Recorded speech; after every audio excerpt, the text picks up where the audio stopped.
to move the Olympics, to come up with a strategy, and to really very, very aggressively say to the IOC, you cannot host an Olympic Games in the same country that is also committing a horrific genocide against Muslim Uyghurs and Kazakh and other minorities. It's reminiscent of the 1936 Nazi Olympic Games, but in that case, we didn't know as much then. We know they were killing Jews, but we didn't know to what extent. We now know what's going on against the people in Xinjiang, and it is a genocide. It has been determined to be that by both Secretary Pompeo and by Anthony Blinken, the Secretary of State. And other countries are now stepping up and saying it is indeed a genocide.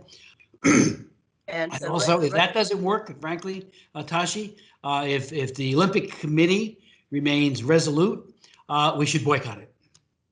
Genocide against the Tibetans has been a long, decades-long genocide. The Han population transfer that has occurred, the use of forced abortion and forced sterilization to reduce the population, very similar to what they're doing against the Uyghurs. The inability of people to practice their chosen faith as they would like. The fact that the Dalai Lama's successor, the Panchen Lama, has disappeared, and the Chinese Communist government reserves unto itself the right to pick the next Dalai Lama. I mean, that is absurd. So there's been a long, very, very painful genocide against the Tibetans. And so China and the Chinese Communist Party is directly responsible for several genocides, of which Tibet is one of them. Yes, he was on a Zoom meeting just yesterday, and I got to hear from him again. I'm just so happy that he's, there's a lot of optimism that we just need to move forward, and the government in exile is poised to do, I think, a lot of good things. But again, they need the help of the United States.